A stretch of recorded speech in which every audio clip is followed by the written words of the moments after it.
Good evening, ladies and gentlemen, and welcome to the season opening round of Season 6 of the European Racing Series GT3 Championship, as brought to you on the premier sim racing platform available on PC, PlayStation 4 and PlayStation 5, known only as Assetto Corsa Competizione.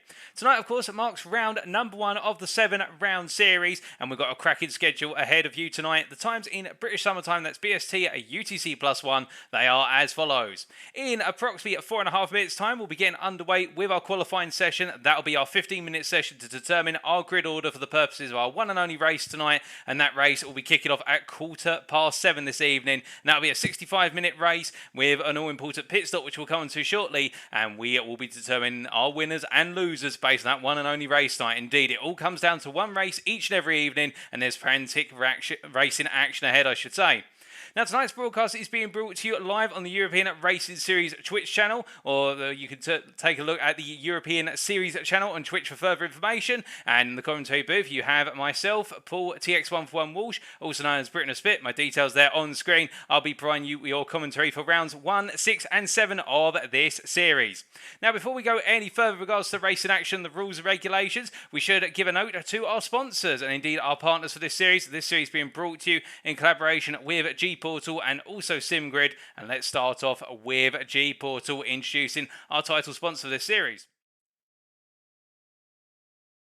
So in terms of G Portal, who they are and who they represent, it is the case that G Portal is a server provider service for video games, whereby with game servers from G Portal, you can rely on absolute premium product through the best hardware, a clear web interface and fair prices.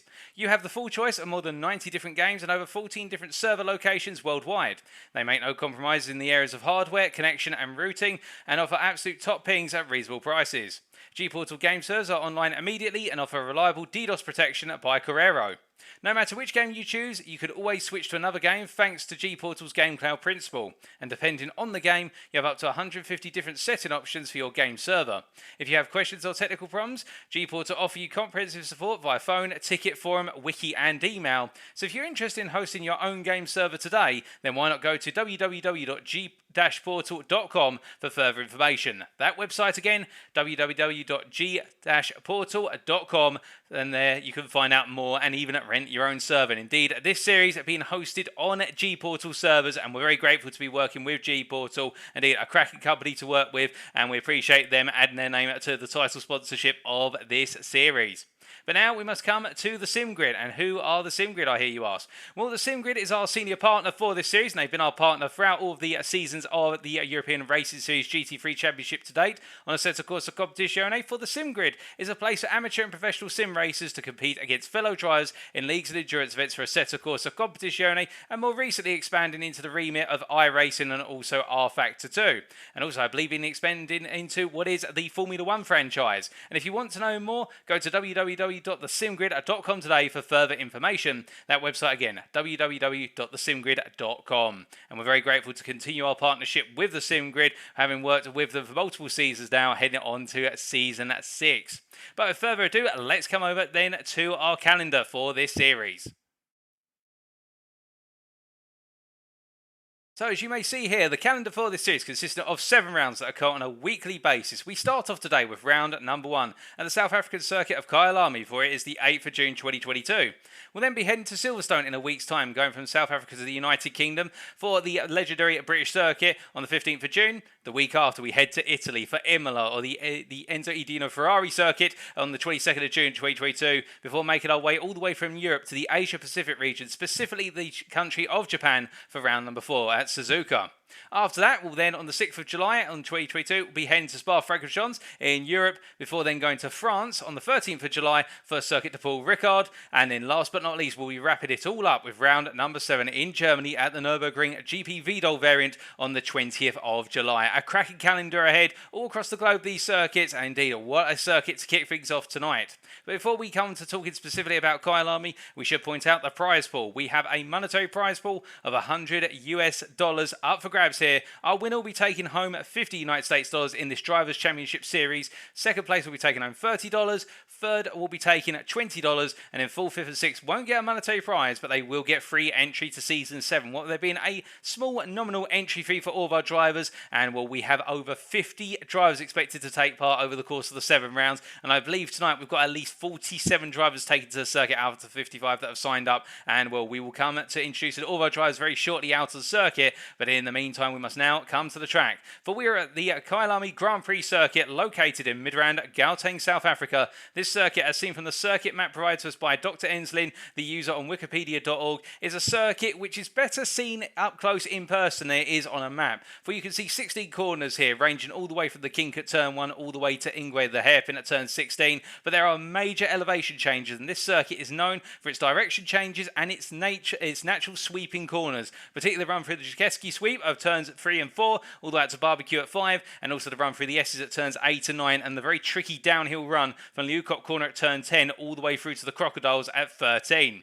But it's better to see the circuit in action rather than on the map, and we'll make our way over to the rules. Without the rules, we can't go racing, and a quick summary of the rules for this series. It is the case that in general, the balance of performance used is the 2021 variant, and in terms of qualifying, return to garage is permitted so long as it is used in a safe manner by the driver in question. And in the race, and this is the important part, there is one mandatory pit stop which shall require our drivers to change tyres, and the mandatory pit stop shall fall within a 15-minute pit window, which will be right in the middle of the race. So 7.5 minutes before the midpoint of the 65-minute race, the pit window will open, and 7.5 minutes after the midpoint, it will close, and our drivers must take their pit stop within that period. If they do not, then, well, they will be subject to a major penalty post-race. I think it may even be a disqualification, if not a huge penalty at that. But that's enough rules, that's enough regulation and red tape. I know what you're all here for, I'm here for it too, and that is the racing. Let's head down to the circuit.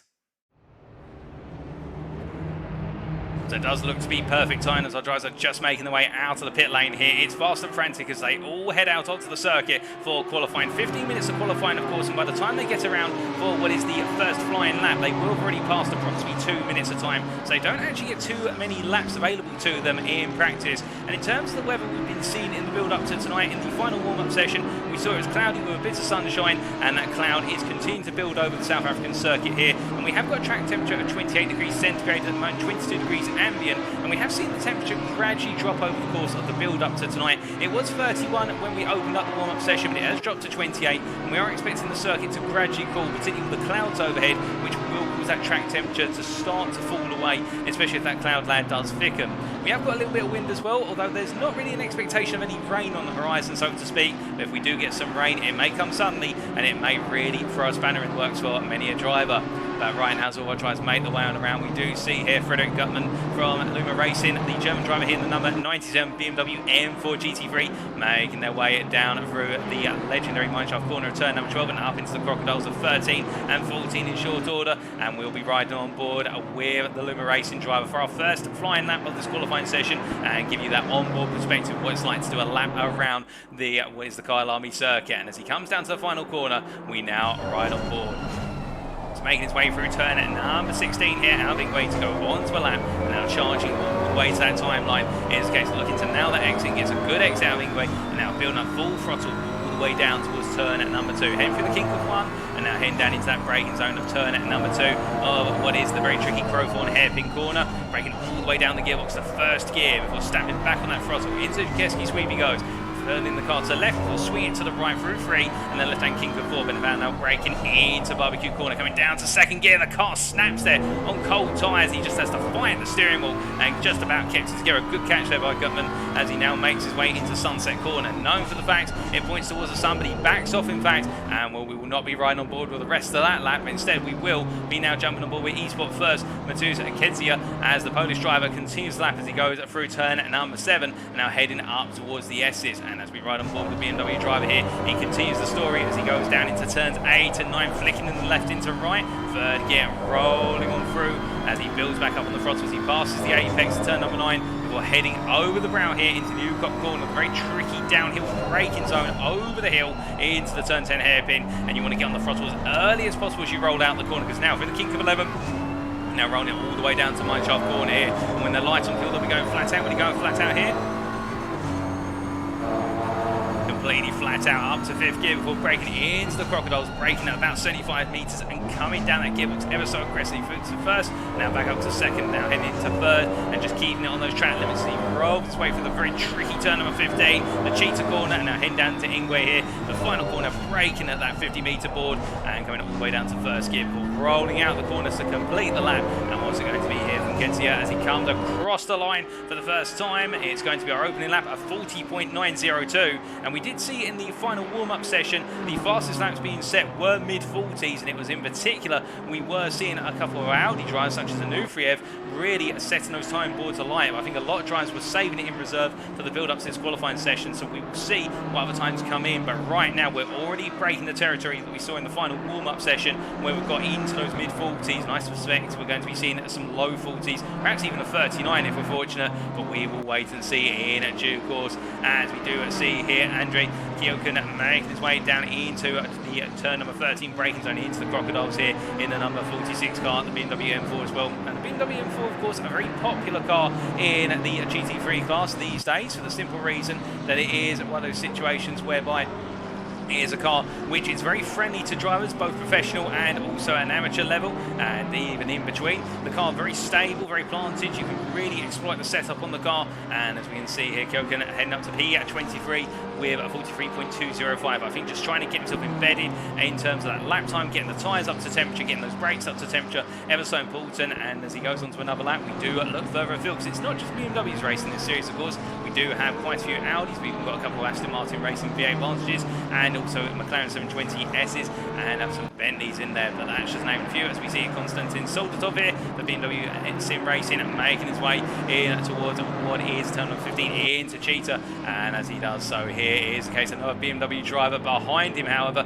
we do have the Honda of Boris Garifulin here from Russia, and the number 118 driver really looking strong in that Honda NSX Evo machine. And do keep in mind, of course, it was recently updated with regards to its electronics. It did take on board the Evo 2 electronic set, the Evo 2 variant of the Honda NSX GT3 car, which is currently racing particularly in the GT World Americas series. And this car very ferocious when those electronics are set up correctly, but also seen as perhaps one of the most difficult cars to drive, for the simple reason that when you brake into a corner, the rear end wants to step out, but at the same time the front end wants to lock in, so you get this weird hybrid of oversteer and understeer on different parts of the car on corner entry. But if you can master it, this car can be very quick, and we are seeing at the moment Garifulin currently in P2, only 600ths off of Stilvesen, who is on a pole right now with a 40.292 in the Aston Martin V8 Vantage, and we'll come to Stilvesen very shortly as we see Garifulin here continue to press on, and as he rolls his way into the S's now, into turns 8 and 9, we should say, looking very smooth, very compact, that Honda NSX in terms of the body language, the body roll we're seeing, and that's a sign of the car being very hooked up as he now makes his way into Lukop corner. As it does come heavy on the brakes here, here's the case rolling downhill. We see behind that is, of course, our current provisional pole sitter of Milton Stilvesen from MSV Racing, who runs a little bit wide out of turn at number 11. The British driver, I think, just seeing where the limits are, where the grip is, given the track condition is now optimum.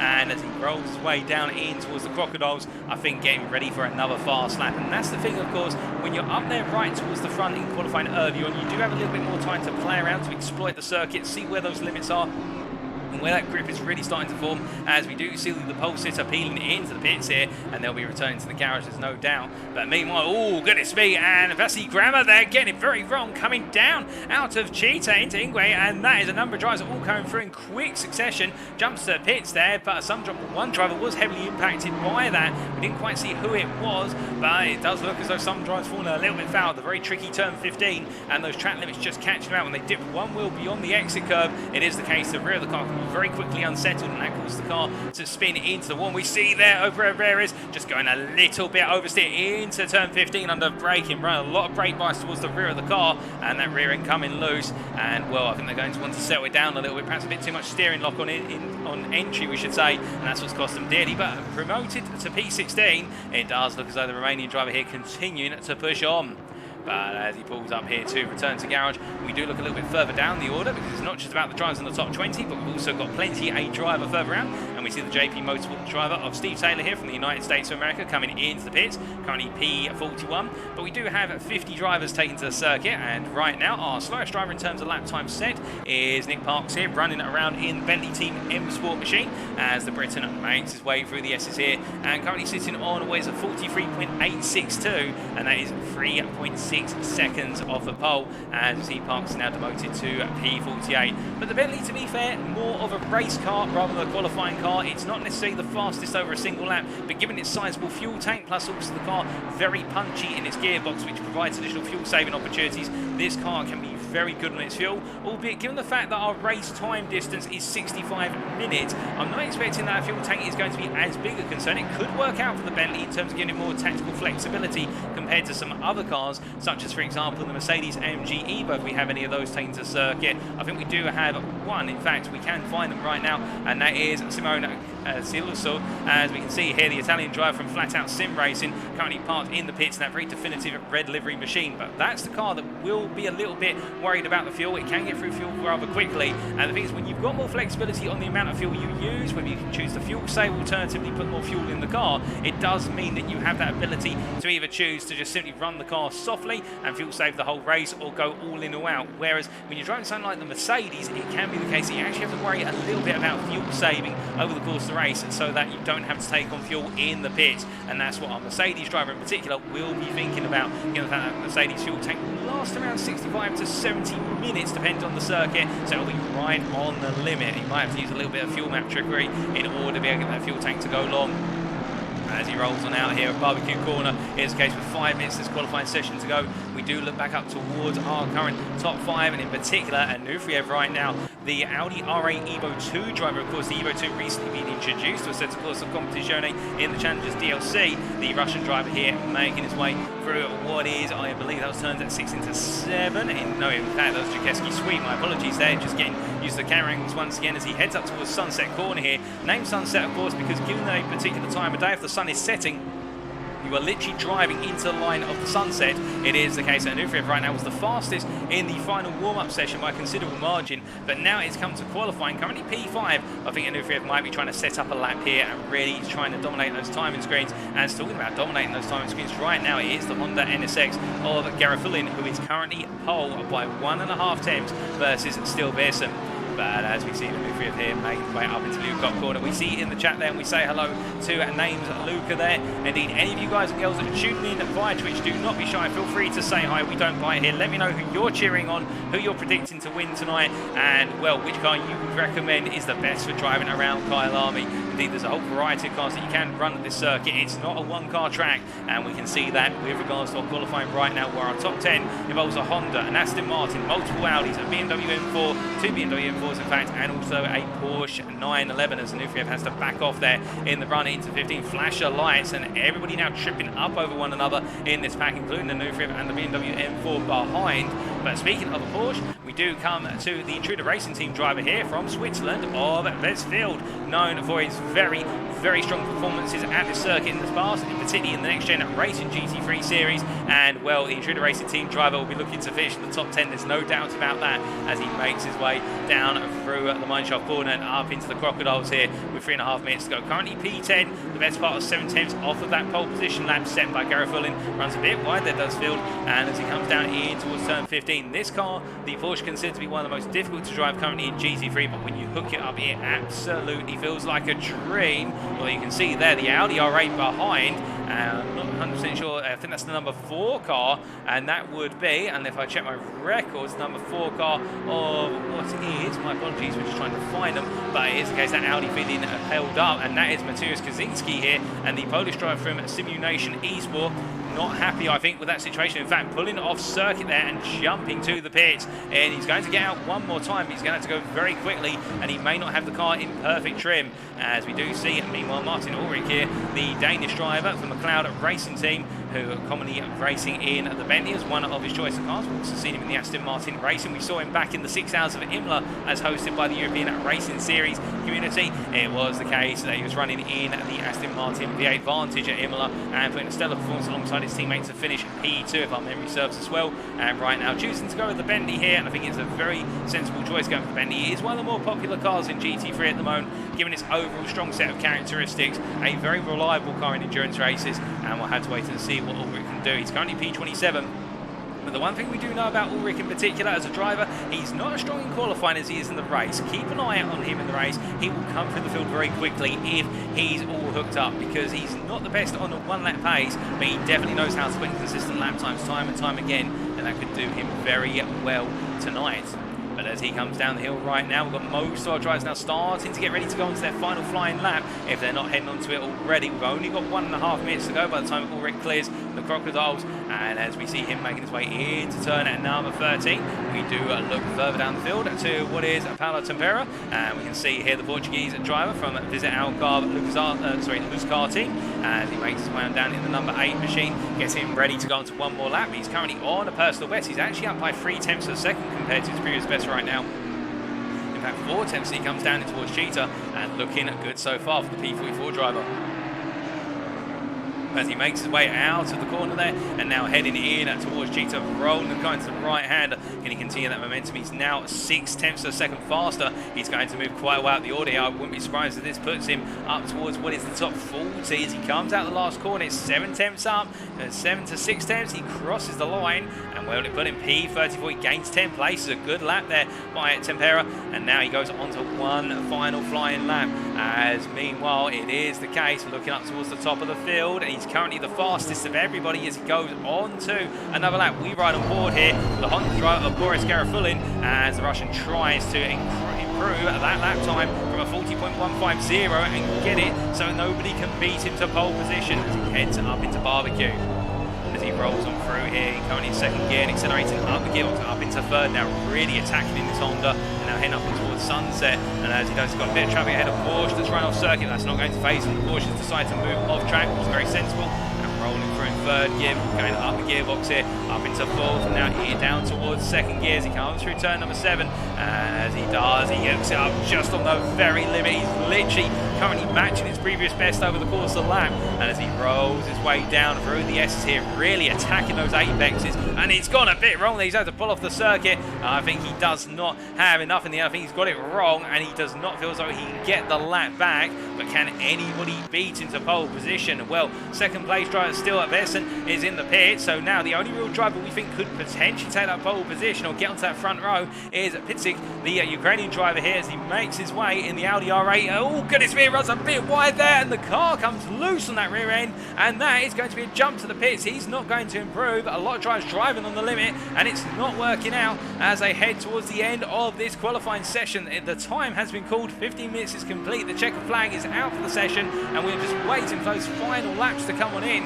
And any more surprises? Well, we can see here is the case. Kaczynski is currently just above his previous best. He's up by about half a tenth, but he's got traffic in front of him as he comes out the final corner. Number 12 car impeding him a little bit there, but the number 12 car on a fast lap as well. They cross the line, and Kaczynski does not improve, and we've seen anybody else improve. We've still got a couple of drivers heading around right now, and we do see Silso not improving there, the Italian driver. And what about the number 57 car that's going around quite rapidly at the moment, and that is Manuel Catalano, the Italian driver here for Inception Racing, coming through what is turn number 10, but that is not a valid lap, and so that is qualifying complete, ladies and gentlemen, and it is Boris Garafulin who is on pole for the purposes of the season opener here at Kyalami. Well, now we get ready for the race.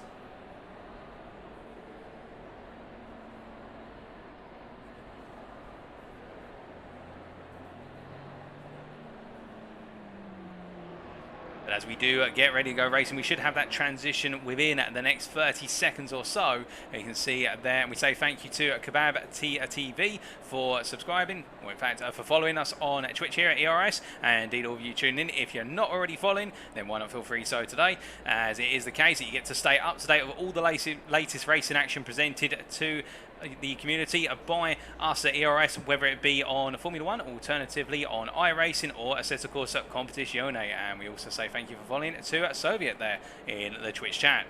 But we are still currently waiting for the transition, and here is the grid, ladies and gentlemen. Let's take you through that grid order for the purposes of race number 1, as we will have a full parade lap as well, full warm-up lap, and hence that manual double-fold rolling start. To line up on pole position then, taking the opening pole position of this series is Boris Garifulin there, qualifying with 140.150. Out qualifying second place man Milton Still Versen there by 1.5 tenths when all said and done. The MSV Racing in the Aston Martin Vantage V8 doing well to qualify P2. Oleg Pitik currently at P3, and the Audi driver there for Team Bollers Ukraine, and he is joined on the second row by Jonas Forks there from Wii Sports, the German driver, also in the Audi RA Evo 2. We then have Maxim Kamizus, the Ukrainian driver here from what is Benzino. He qualifies P5, and he is joined on the third row by Mateus Kedzia, the BMW M4 driver from eSport First, lineup P6. Behind him, Vedsfield at P7, the Intruder Racing Team driver, joined by Vasily Anufriev, the Team WRT, lineup P8. And then behind them, starting off row number 5, is Mateusz Kuzinski, and it is the case the Simu Nation eSport driver in the Audi R8, joined by Konstantin Soldatov, P10 from BMW Sim Racing. P11, Jack Noller, and he is joined in the McLaren there for the FINA ERS Classic machine by Fabrizio Campanella there, the Italian driver for AF Corsa. And then we have on row number 7, Dean Vella, the GT Omega RPM eSports driver, joined by Itamar Yativ, and the Israeli driver there, qualifying in P14 for Sansalot Racing. P15, Frederick Gutmann, and he is joined on that row by Maximilian Dezik, who the German driver there, qualifying P16, the McLaren 720S. We then have Daniel Rowe at P17, the Hybrid Academy Pepsi Warriors Mercedes driver, who is joined on a row at number 9 by Luka Zvirkov from Germany for Wii Sports, then the Audi R8. We then have Martin Ulrich, P19 from McLeod Racing Team, and he is joined by Bernard Vojonas in the Polish machine of the eSport First BMW M4. And then we have Vasi Grammer, who qualifies P21, and he is joined by, on the same row, a BMW M4 of Opera Rares for Eres Scuderia. And then we do have in P23 Oliver Geller, and the German driver for Mosquito Motorsport is joined by Stefan Hildebrandt there in the Lamborghini Huracan GT3 Evo for VRL Performance P24. On our 13th row, Alex Anash, and he is joined in the BMW M4 PG Motors machine by Tomasz Jelinek, and that is the Monarch Esports driver from the Czech Republic, starting P26. Cyprian Daskelosu, the Romanian driver, starting P27 for Digital Racing Squad, and he is joined by Andrei Savescu, the Romanian driver for PGM Esports P28. And then starting off our 15th row, Ben Mullard from the United Kingdom for Alpha Simsport Race and the McLaren 720S, joined by Taylor Brady from Ireland, and that is the ERT Audi there, the LMS Evo 2. P31, Max Ohiger, and he has alongside him, Nelson Abranhosa, starting P32 in the Aston Martin. And then we have Anthony Costner, Swiss RC there, starting in P33. I believe that's just Anthony Costinger, but I think he's extended his name in the Swiss RC machine. And he is joined on the 17th row by Paolo Tempera in P34. We then have Manuel Catalano, P35 in the McLaren, joined by what is Dan Claes, the Belgian driver there, starting P36 in the Porsche 911 GT3 for Team Allied Racing. And then we have P37, Jochen Zink in the J&K Audi, joined on what is that row by Martin Hejek from what is the Czech Republic in the B machine there, the Audi R8. And then we do have Andrei Siokan from Romania, the Digital Racing Squad driver, as he pulls off line P39, being joined by one Matteo Capogreco, the Italian driver here, starting P40 for Flat Out Sim Racing, the BMW M4. Then we have Adrian Pirbu starting P41 in the BMW M4, the Romanian driver being joined on that road by Amrit Singh at P42 in the Flat Out Sim Racing Italian machine. Lovely livery on the Flat Out Sim Racing machine, I must say. P43, Dustin Bonds there, and he'll be starting on that row as for what is the Oribo Racing Team. He is joined by Simone Colorusso, the Italian driver there in the Mercedes AMG. A difficult qualifying session for the Mercedes driver, hoping to improve upon that on the race. And he'll be joined by Hagen Kleiser there, P45, as we see Kleiser there in the Team Retro BMW M4, notable for its black and yellow colours. And he'll be joined by Adamo Amadeo Quirira from the United Kingdom, and that is the Flat Out Sim Racing driver there. And then we do have P47 Steve Taylor for JP Motorsport from the United States of America, being joined on our penultimate row by Stefan Kraling from Germany, the Mosquito Motorsport driver. And then on the final row, it is Doridas Krupis, and I believe the DK Racing driver will be joined by Nick Parks, starting at P50 there for Bendy Team N-Sport, starting from the back of the grid.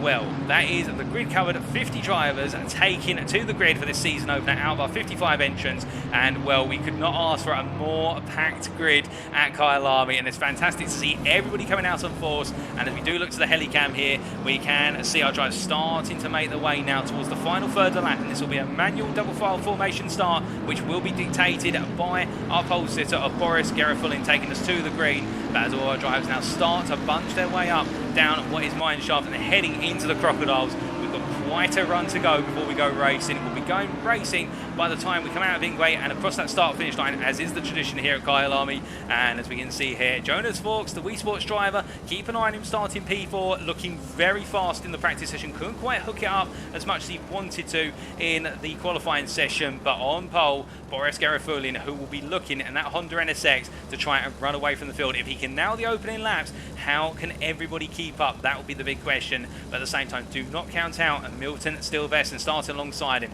That Aston Martin, not known for its pace on a single lap, but to see that Stilvesson's been able to get it alongside on that front row is a sign that the Aston Martin driver may have a huge ace up his sleeve, because that is perhaps the strongest car when it comes to strategy, particularly with tyre preservation. But now we wait to go racing.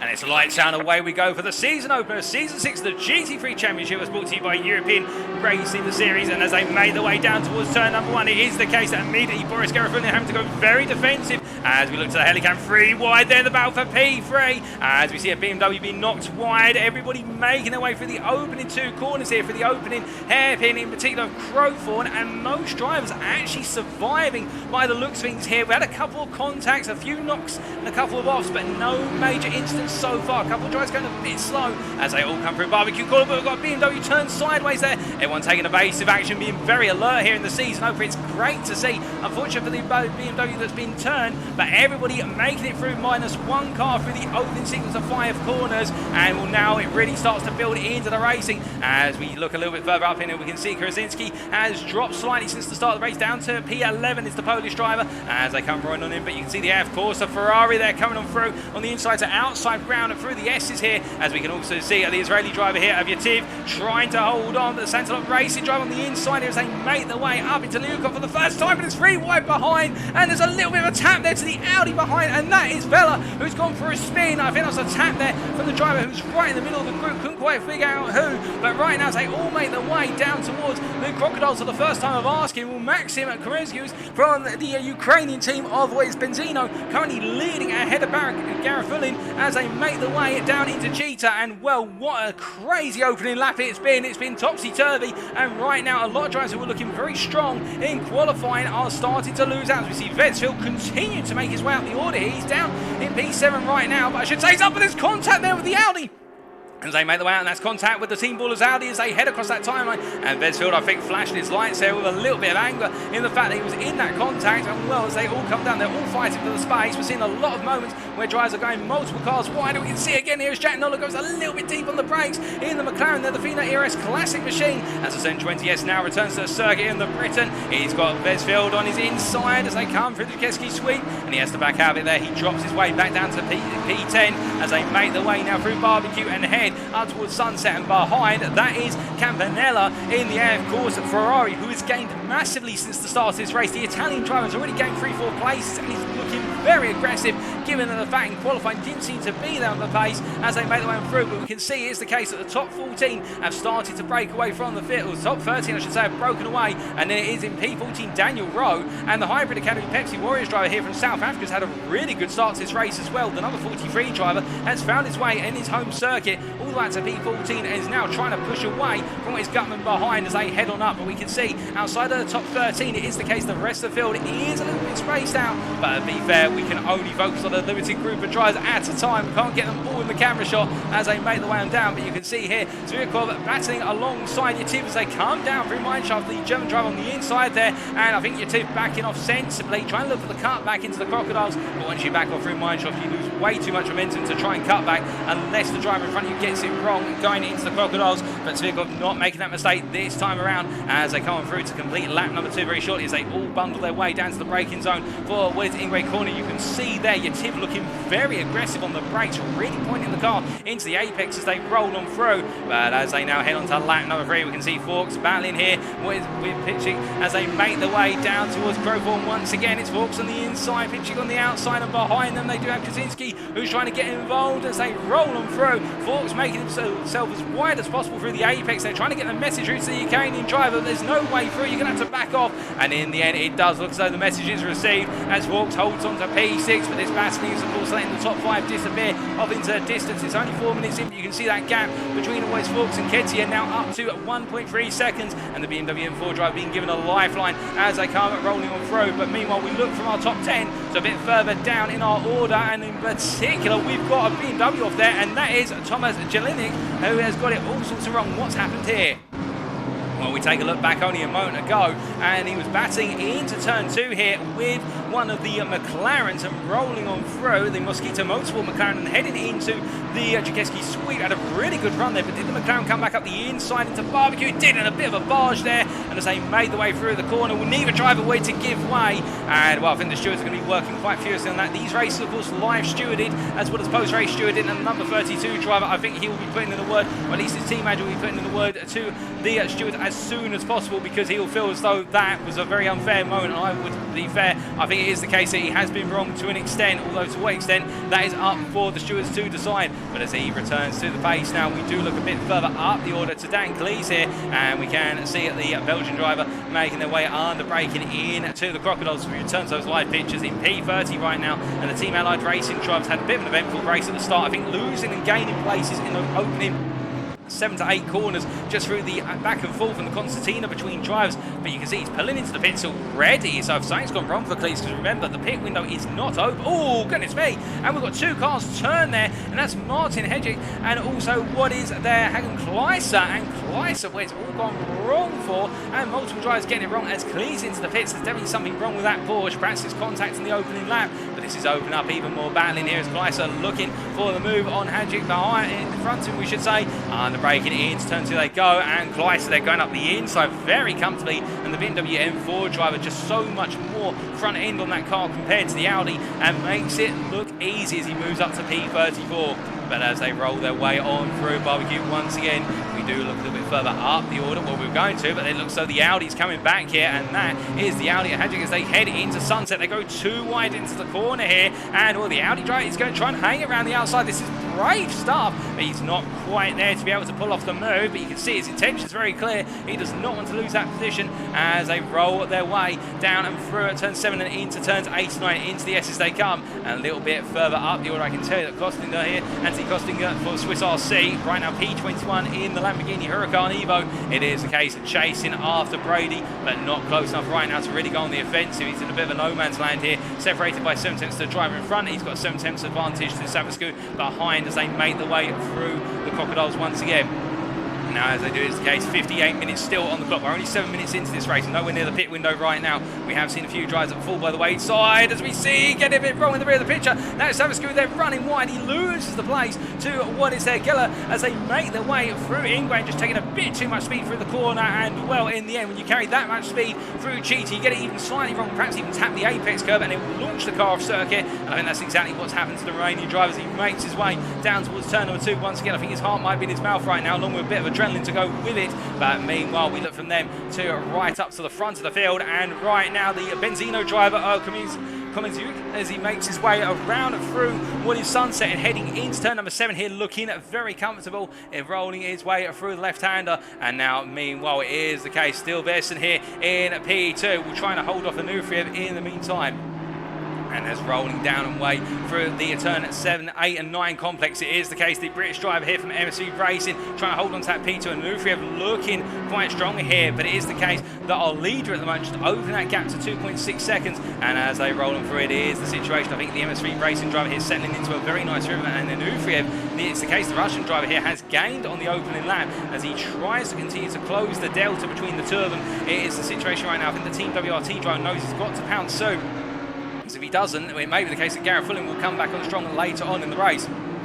As they roll them through, here are your top 7 to 8 drivers, effectively all separated by only a margin of 5 seconds in all, minus the leader, of course, who is really right now trying to break away. But you can see there, Kezia really closed up as we ride on board with Kezia rolling out of Ingwe. Goes a bit wide there, to be fair, but the Polish driver eSport first here, closing the Honda in front of him, and Gareth Fulling showing a lot of pace in qualifying, but not showing as much as they make their way down towards the braking zone for turn number 2.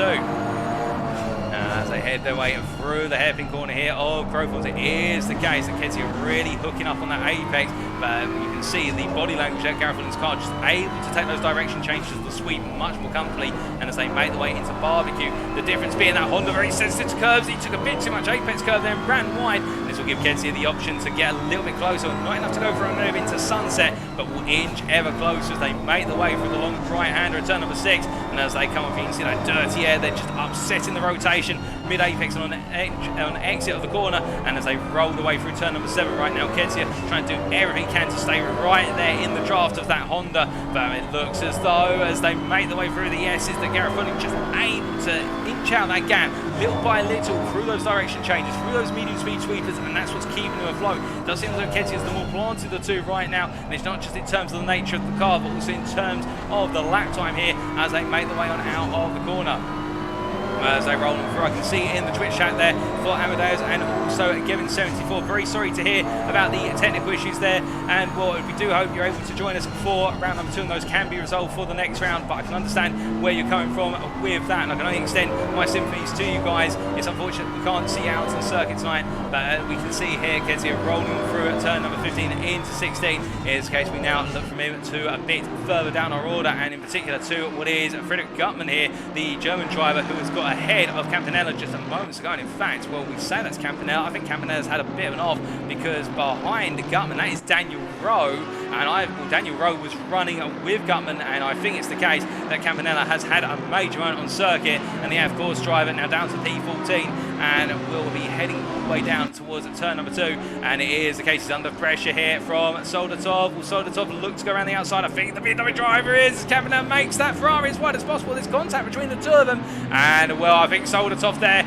was always going to have to expect Campanella was not going to turn in unless he gave him the minimum amount of space, and Soldatov in the end being pushed wide. The shooter will take a look at that one, no doubt about that, and well, as you can see behind you, Tiv now being really caught up in that battle. He's going to look for the move here, and in fact he's going to have to go defensive, because that is Majonas who's trying to go round the outside. As we have a 5-second penalty for Rowe in P13. We'll find out a bit more about that in due course, but right now Yativ holding on to that position. He's got a lot of pressure coming from behind. Bonus just trying to get closer. Yativ loses the rear end then. It looks as though Hildebrandt's going to capitalise here with both the BMW and the Audi driver getting it wrong, and now the German driver moves on the inside, but he's got the door shut him through the S's, and well, it is the situation. Yativ under huge pressure as we ride on board and look back from the rear wing of the Israeli driver's car, and as they make their way down to the braking zone, where it wasn't going to be long before somebody says it, the free wide and the Lamborghini's knocked with the Audi, and as they all come on through here, my goodness, it's a bit of chaos as it looks as though 3 drives went into one apex, and well, the one who gained the most out in the end is Taylor Brady here battling with Martin Ulrich, and Brady's up to P16 as the Irish driver heads down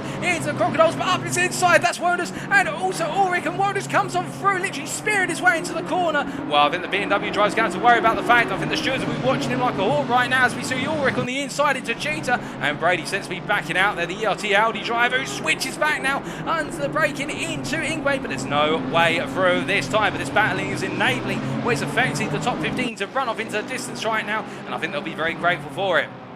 as they make the way now down towards turn number 2. Once again, you can see all line astern here, that long sequence of drivers. And I can tell you, in this pack alone, there's 15 of them running from P16 all the way down to P30. And as they all come their way through Crowthorne, you can see just a long medley as they roll on through. And right in amongst all of it, there's Dean Vella as the GT Omega RPM esports driver here. In fact, right at the back, we have got a little bit of separation between Vella and Catalano now as they make the way in front of the GT Omega RPM esports driver here. I think just watching us into the wall there, that is Taylor Brady. And what has happened to Brady?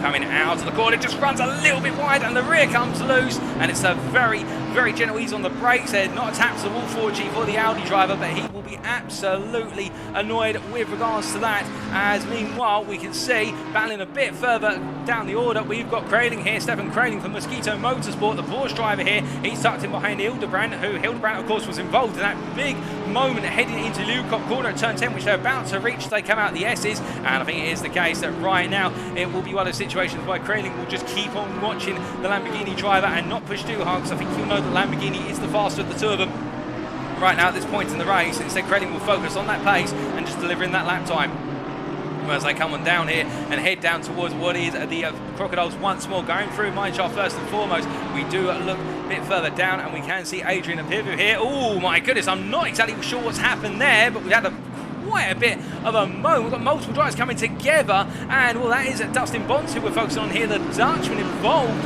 in quite the spat with a couple other drivers. That's also Crippier's, and we've also got Parks in there and Brady, and well, they're all going to have to calm it down as we do see side by side between Bonds and Rares as they head down through Mineshaft. They just about make it too wide, under braking into the Crocodiles they go, and there's a bit of contact there from the Aston Martin. Crippier's behind, tapping the rear of Bonds, and it's Crippier's who goes to the spin there, coming in a bit too quick. And well, I think the Shoes definitely have some their work packed out for them, as we see Bonds there taking too much apex curve at Cheetah and launching the front end of the car, and that drops him down to P41.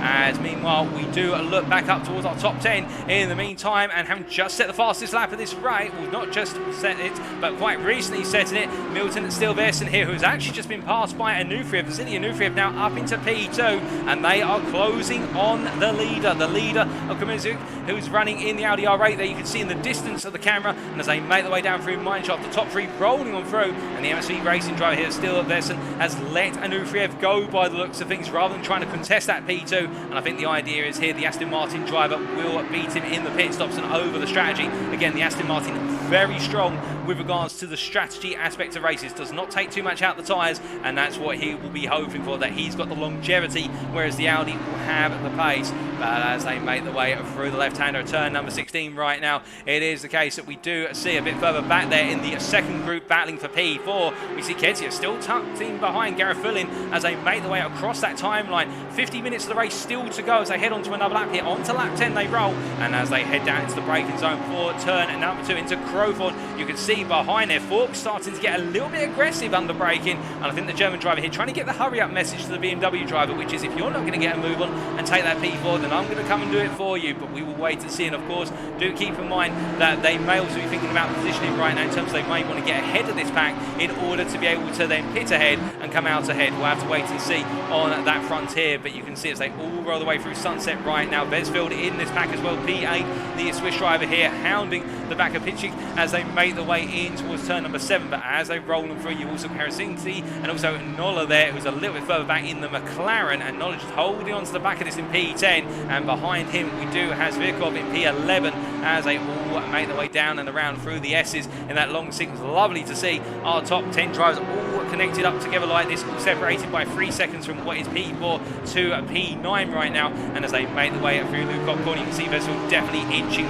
closer to the back of Audi in front of him. As we ride on board here with Phil from the Intruder Racing team, the thing that we've got to watch out for, of course, is the fact that the Porsche has to make up all the time in the corners. Compared to the other cars on the straights, it's not as strong, but through the corners, it is an absolute monster. As we can see here, rolling through the crossroads right there, you can almost reach out and touch the rear wing of that Audi in front. But as they make their way through Cheetah, this is where Phil's going to need to try and get as close as possible, because under braking into Ingrid, he'll close up even more, and then he'll want to be right in that toe coming out of this corner all the way down towards Crowthorne. So if he's not in the toe, then he'll start to lose out. It only needs small amounts, but it prevents him from going for a move as they make their way down towards turn number 2.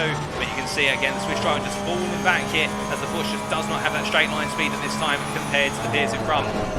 As they make their way into the corner. We've got a bit of a battle there, and that is Forks up the inside of West Ketia, but Ketia coming back here as they head through the Jageski sweep and the battle for P5. And will the BMW M4 driver defend on the inside here? Forks really starting to get those elbows out, really starting to push on. This will, of course, release Garafulin, who's already, you can see the gap between the Honda driver and this pack, given the fighting that's occurred only over 2 corners, and that gap has already opened up to over a second, and that's exactly what they will want as they make their way down through turn 6 into 7, and as they roll the way on through, it is looking very smooth for the Honda driver right now. But meanwhile, we must cut from this battle further up the order to further down the order, and that is to Stefan Hildebrand, as we can see the VRL performance driver here now hounding the back of Abrin Hosa for what is P26. In fact, Abrin Hosa, I think, there's been a bit of a change of position here, unless I'm very much mistaken. And in fact, the Aston Martin driver Abrin Hosa here up to P25, as we see behind that is Catalano, the Inception Racing driver from Italy, who's having a bit of a difficult lap and having to go very defensive into turn number 7. And as they roll on through here, it is the case. He's affording sometimes the drivers in front, and we can see that Lamborghini just literally of Hildebrand trying to find every which way past, but he can't find it at the moment as the McLaren driver trying to hold on. And I think there's a problem with that McLaren because it's not running comfortably, and behind you can also see the Bentley there of Tempera, who is closing up very effectively as they make their way into Lukop corner once again.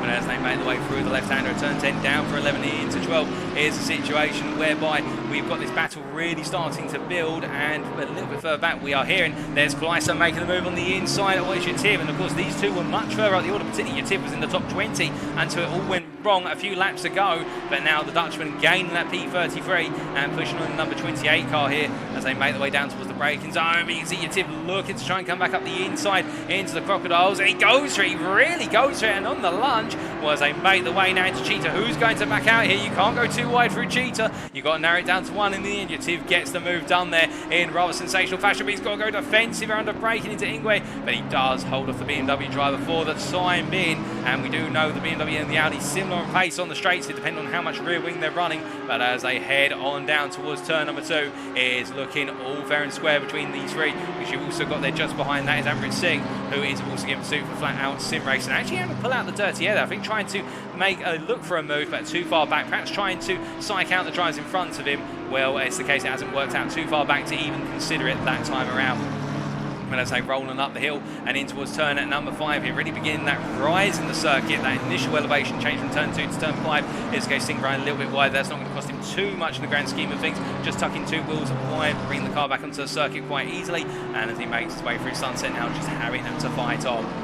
But as they head on down, it is the case that we look up towards what is our P18 driver, Savescu here, who right now the PGM Esports driver. Well, it is the case, he is 1.5 seconds off of Rowe in front. That is Daniel Rowe just ahead. And as they make their way down towards the Crocodiles once again, you'll see that Rowe has got a 5-second penalty, which will either need to be served in the pits, either he'll be sat there for 5 seconds stationary before his mechanics work on the car, alternatively he'll have to take that penalty post-race. And I think Savescu will use that as a little bit of motivation.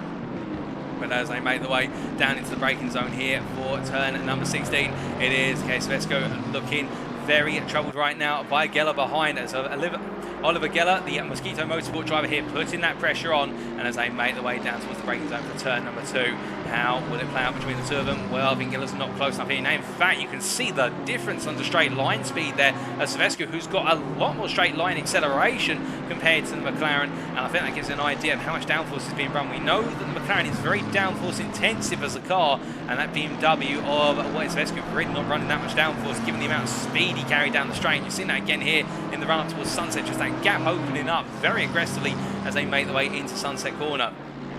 As they roll through the right hander this time, we look a little bit further up, and then we look to our P15 driver, Bernard Funches. As we can see here, the Polish driver for eSport First now starting to pull away from Ulrich in P16, but also losing out to Campanella in P14. The Ferrari driver there for A, of course, just going through the camera shot. And now here is the eSport First driver of Bonus as they make their way up into turn number 10, up into Lukop once again.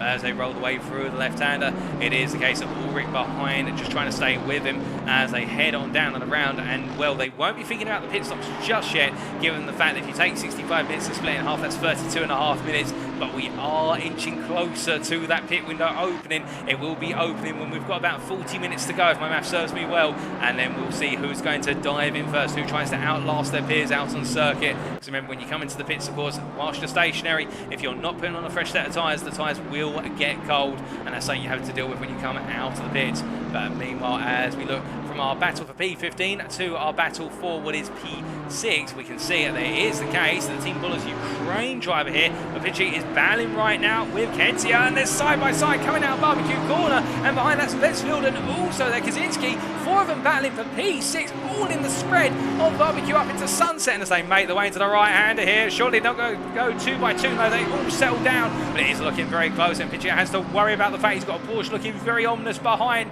as they make their way on through turn number 7, now heading to the S's, and as they do, we ride on board here with Ketia, looking back from the eSport First BMW M4 driver, who's under huge pressure to hold on to P6. He's released Forks. Forks is already 2.5 seconds up the road. And as they make their way down towards what is turn number 10 up into Lukot once again, Ketia really under that intense pressure because he's got 4 drivers he's trying to hold behind him. I think the pace is falling off of this BMW, and right now it's all about just simply trying to make it as wide as possible.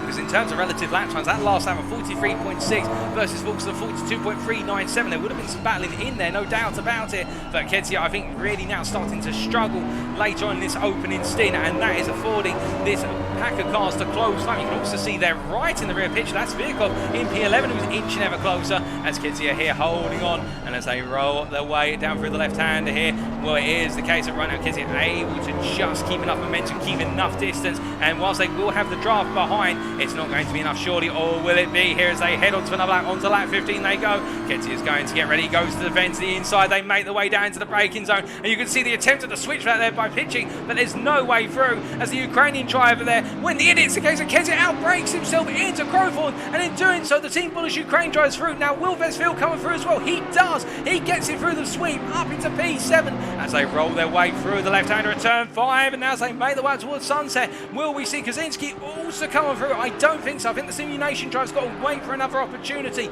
As you can see behind now, Nola's also getting close. That's Jack Nola in P10 in the Fina ERS Classic McLaren 720S as he rolls on his way on through, and you can see it's Virkov just behind in P11. That's how much they've been battling and how much time they're costing one another as we now ride on board here from where's the dashboard of Jack Nola heading into the S's, and you can see going a little bit deep there Kaczynski, and I think the Audi driver they're just starting to fill those tyres where as we head towards the 40-minute remaining mark, and as they head into Lukop here, will Nola go for it? No, he backs out there, I think quite sensibly coming from that far back, as we're hearing there's a drive-through penalty for Martin Ulrich, who's down in P16 with Bentley. And as Nola makes his way down, the pit window is now open. Who will jump into the pits immediately? Will we get any early pit stops in this group in particular?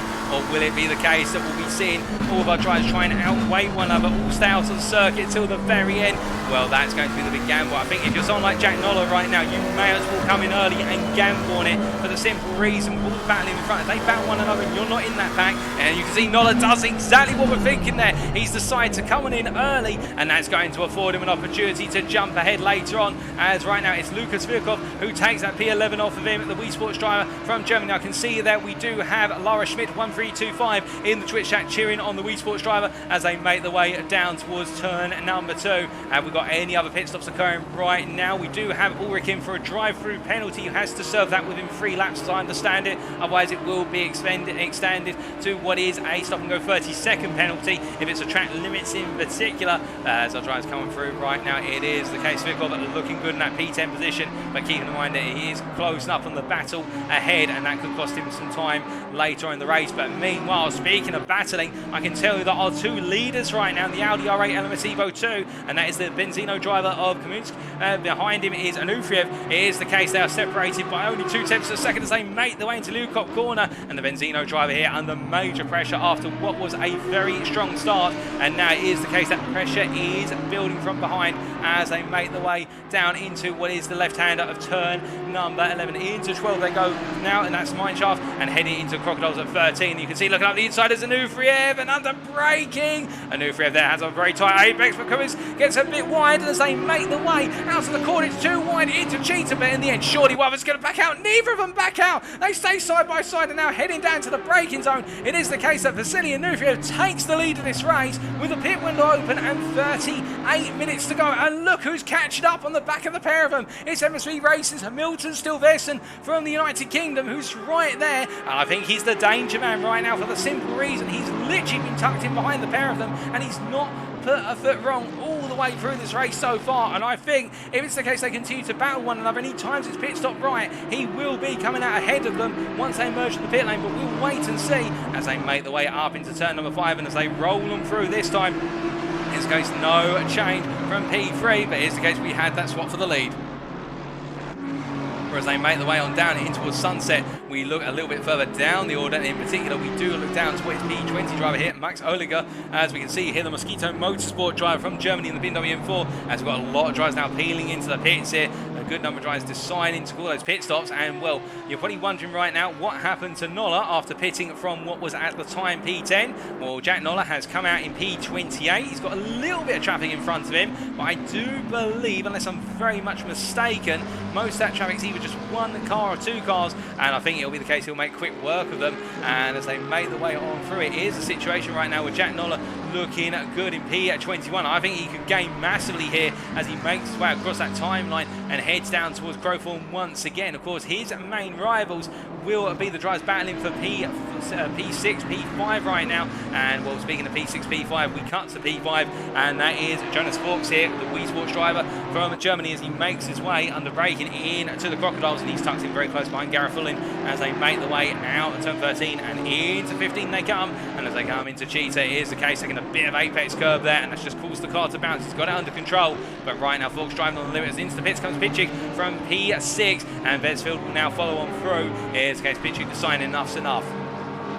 But as they make their way down towards turn number 2 at this point, we can see Jonas Forks here just trying to close on the Honda driver in front of him, but not looking as though he can get close enough to look for a potential move at this moment in time. But as he rolls them down through the brakes, we do look a little bit further down the order to a P30 driver of Cyprian Daskalescu. As we can see here, the Romanian driver from the Digital Racing Squad currently running P30. It says P31 on the screen, but I can promise you it is P30. He's cleared his pit stop, and a lot of drivers further down the order have already cleared their mandatory pit stop. They pitted right at the start of the pit window, and of course they've had greater options to do so, given the fact that our leaders are across the start finish line just before the pit window opened. And that means a lot of our drivers, I think, have had the same idea in sort of the bottom 25, which is to pit early and try and undercut the drivers further up the order where they may be battling or they may have longer stops. But as they head on through, it is the case that we can see Daskalescu here heading up into the braking zone for turn number 10.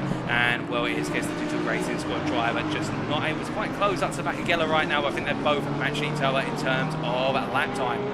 But as they roll their way down the ground, it is a situation whereby, as we look a bit further up the order in terms of those pit stops, we do have Vella right now, Dean Vella, being serviced in the pit lane, and in fact he's just been released. And well, he's currently, as we look to the helicam here, making his way out. We've got a couple more drivers in the pit lane. That's why the Team Flat Out race, and that's the Mercedes from Team Flat Out of Silverso, who currently is in the pit lane. And will Vella coming back out in P24. It's actually not a bad pit stop. Oh, that's going to be P25 by the end of the pit exit line, literally on the limit there, almost cutting across the line through the kink. And as they make their way down, well, Vella's come up to P25 when all's said and done. But ahead of him, that is Amrit Singh, who I think has got ahead in a very critical moment. But to be fair, Singh has yet to take that mandatory pit stop. So I think Singh here is trying to go as long as possible in order to try and outlast his opponents and give himself the opportunity to gain some places, whereas everyone else will get caught in the traffic jam and the medley, of course, that is the pit window. As they make their way up towards Sunset right now, flying on through, he'll just have his focus on delivering those lap times. And well, I think it's the case, if Vella gets close enough, Singh may think about letting Vella go, for the simple reason he's not really in a battle with him. But as they head through the left-hander of what is a turn number 7 now into 8 and 9, it is the case that further up the order, we've got Gareth Fulling in the pit lane. We've also got Konstantin Soldatov in, but Gareth Fulling is the main driver we've got to be worried about, given the fact the Honda driver's coming before his peers. He leaves the pit lane now. Where's this going to release the Russian in comparison with the order? Well, he's coming out P14 at the moment, as we see behind there. That is Lamborghini Huracan from RC Swiss coming on out. This is going to be critical. That's Yativ, who's coming up behind. Now, will the Santalot Racing driver here be able to get ahead of the Honda? No. So I think for Gareth Fulling, he's timed this just about right. That could have been very, very dangerous to his racing aspirations for a top 5 if you come up behind Yatib, not because Yatib's a dangerous driver or anything like that, but given the fact that Yatib is battling very hard with Pitchik right now. And in fact, Oleg Pitchik has lost out here because he's lost the place to Yatib, and he's tucked in behind now the Audi driver and the Honda who he was battling with before the pits. It has not worked out for the Team Bullish Ukraine driver whatsoever in the number 141 car, because Gareth Williams got out ahead and he's got out with a car between the two of them. Yatib is yet to take his mandatory pit stop. So as they make their way through turn number 7, it is the case that it's a challenge as they roll them through at turns 8 and 9. And right now Pitchik doing everything he can in order to be able to get through as soon as possible. He needs to find a way on through, because if he doesn't, that is going to be his aspirations for a top 5 very heavily hit right now as they make their way up into the Cop corner. And as they roll their way on through here, you can see Gareth trying to pull away. Meanwhile, into the bits as well, we've got Milton at still Versen. He's in, and we've also got there, that's Kedzia in just a little bit further up in the camera shot. What about our leaders? We do also have into the pit, I do believe, one of our race leaders, and that is Maxim Kamizyuk as he makes his way out of the pit lane here. The Ukrainian is going to come out ahead, I believe, of the Aston Martin. In fact, it's going to be very close here, but it's the case. The Benzino driver has just pipped the MSV Racing driver to the post, and they literally come out nose to tail just as they were when they came into the pits. It's classic stuff this as they make their way down and around. And as they head down towards the braking zone for turn number 2, it is the case into the braking zone, and well, the MSV Racing driver has not been able to get the jump in the pits versus one of his rivals. But what about versus Anufriev, who's still out there leading this race, yet to take that pit stop? We'll wait and see. We've still got 6.5 minutes of the pit window open. We've still got 31.5 minutes of racing to go. We're not over yet with regards to all the action and how it's going to play out the strategy, but time is going to be coming out very soon in terms of what exactly is going to happen. And as they make the way on through, it's still Versen here holding on to that P8 and chasing after the P7 driver. And the key thing for him, he's got out ahead of Gareth Fullin, whereas Gareth Fullin here in P9. You can see the gap between what is effectively your P4 driver, as we would presume when all the pit stops are done, versus the top 3. That gap right now standing at a margin of what is approximately 6 to 7 seconds as they roll their way down through the S's. But as they come on through, it is the case that we can see here a little bit further behind Oleg Pitchik. Just he's made his way past what is there Yatib, and he's also got there the BMW M4. That's a lap down, as we're to understand. It's number 314 car, and that is the number. That is the car of Pivu behind, who's down in P37, but running strong still in that P37 position. And as they make their way down through the mineshaft corner, here is the case of Pitchik now having to chase after what is Gareth Fullin, but that gap 2.1 seconds. The damage has been done. As into the pits is Anufriev. He's come on in, he's leaving the pit lane in fact, and as he does here, the Team WRT driver, where's this going to put him? Well, he makes his way on out. Where is it are his rivals? And where is the case? We're just trying to find what is still Versen and also Kamik, and we can see here the Ukrainian driver in what is P3. And I think Anufriev's got it done here as they make their way down to Krofors, because Anufriev's nowhere to be seen. In fact, there's Anufriev, and there is Maxim Kamusik, and also behind it's still Versen. And as they make their way up towards a barbecue corner, that is how you get it done in the hands of Vasily Anufriev, because right now he's P2, but the race leader as Svirkov will have to pit in the near future. If not on this lap, then the lap after, whilst the pit window's open, and Anufriev will retake the lead of this race. And the Team WRT driver has got it done through the pit strategy and made it work. But as they make the way through what is turn number 7 and down towards 8 and 9 right now, in towards the S's once again, he also does have that comfort factor, which is he's got a BMW M4, a little bit of traffic between himself and his main rivals. It's not going to cost them too much time, given the fact the M4 driver will have blue flags waving and be expected to stay out of the way of the battle for the lead. But it does give Anufriev just a bit of a buffer to be able to get the car back up to temperature in terms of that tyre compound and go running. And I think the story is really in the pit stop time, given the fact that Anufriev's pit stop was 32.4 seconds versus Kamuzuk's 34.1 and still Versen's 32.8, and the Team WRT driver, much like the real team at WRT, having the fastest pit stop of anybody in that lead battle. And if you're wondering what I'm talking about, ladies and gentlemen, go watch Team WRT when they do a pit stop in the European Fanatec GT World Challenge sprint races. They have the fastest pit stops by far, and it is the case that Team WRT here today in the Euro Series have pulled it off once again, as we do see Anufriev here flying on through Ingwe corner and now on to another lap. And well, we have to talk about our race leader who's just come in, and that is Lukas Virkov, the Wii Sports driver. He's come on in from what was the lead. Now, who will he be battling with? We believe he'll be battling with the likes of Ketia, as we see there coming off the jacks.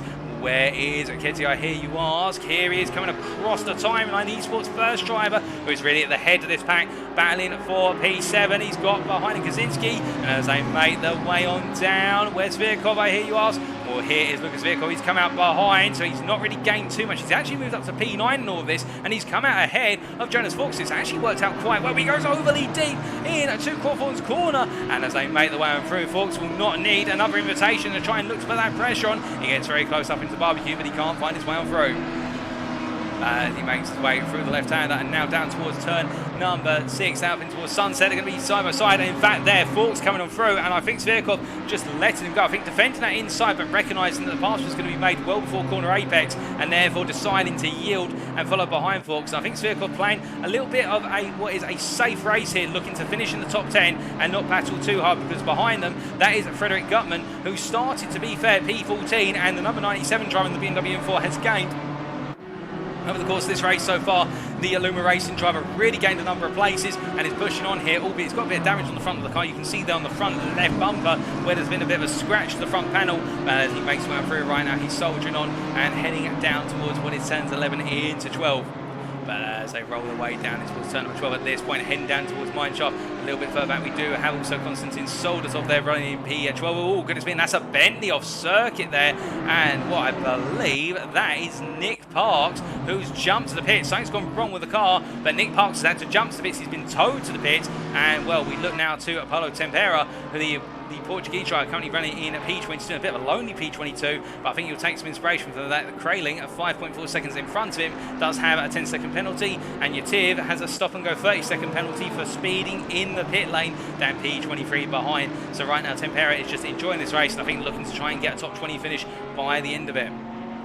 As they roll their way on through, it is the case that we look from what is our P22 driver to our P31 driver of Simon Kilso, and we can see here the flat-out sim racing driver, and well, I think it's the case the Mercedes driver's got it very wrong, as meanwhile, just going through the camera, there's a bit of contact between the two of them. That's Thomas Jelnik, and also he was battling with Catalano, and as they return, it's the case, well, they yield the ball. Jelnik yields up, oh, goodness me, and that BMW coming on through, and that was the BMW of Perez, I think. The RS, no, it was not, my apologies, we got a bit mixed up there, but whoever that was in the BMW coming on through, I think it was the case that Jelinek was lifting off the throttle to let the McLaren take the place back at Catalano, but in the process, the BMW that was coming on through didn't notice what was happening, and they all ping-ponged off of one another, and that is what led to that situation. And, well, a few places gained now for Perez here for the RS Scuderia Verlio car as he makes his way through the Crocodiles here, and with 25.5 minutes still to go, I think the stewards are going to be absolutely working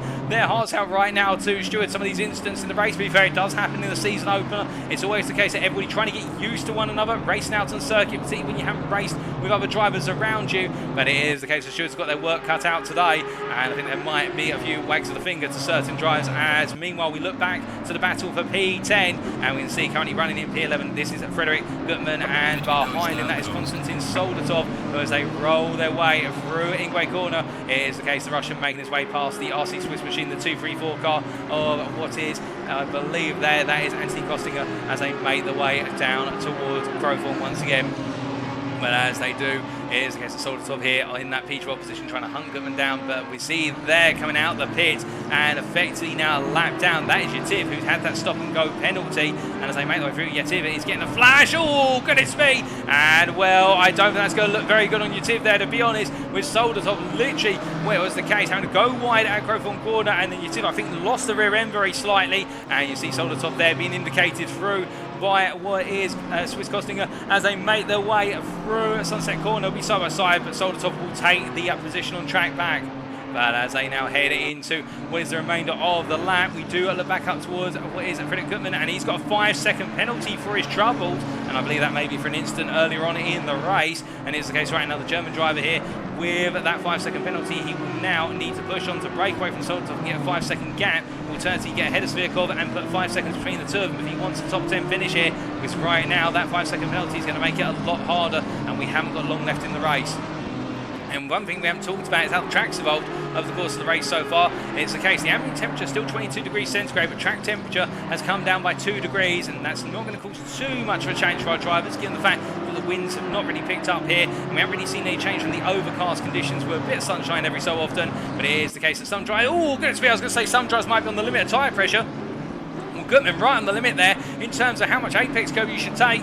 Where's the cheetah corner and taking way too much of it, and the Luma racing driver very fortunate to keep the car away from the tyre barrier there on the exit. But I think right now he'll be thinking to himself, I'm not going to push that corner any harder anymore, as meanwhile we look from our P11 drivers to drivers who are driving on the limit up in the lead, and that is our leader of Anufriev here with a 1 second gap over what is the P2 driver of Maxim Kamuzuk as they make their way in towards turn number 7, and it does look as though here the second of the two Audi drivers inching closer. Meanwhile, our P3 driver there of Stil Versen has started to fall back, and I think the MSV driver is just not quite there as they make their way around right now. I think the Aston Martin is starting to fall off the pace in terms of that outright pace. It may come on a bit stronger towards the final 10 minutes, but it does look as though right now we've got a two-way battle for the lead of this race, or at least for the foreseeable future. As meanwhile, and I can see that in the chat, we do have in the Twitch chat TV Triprek, who is cheering on there, Mateusz Krasinski, and we see the Simulation Esport driver here making headwind towards P6, chasing after Ketsia here,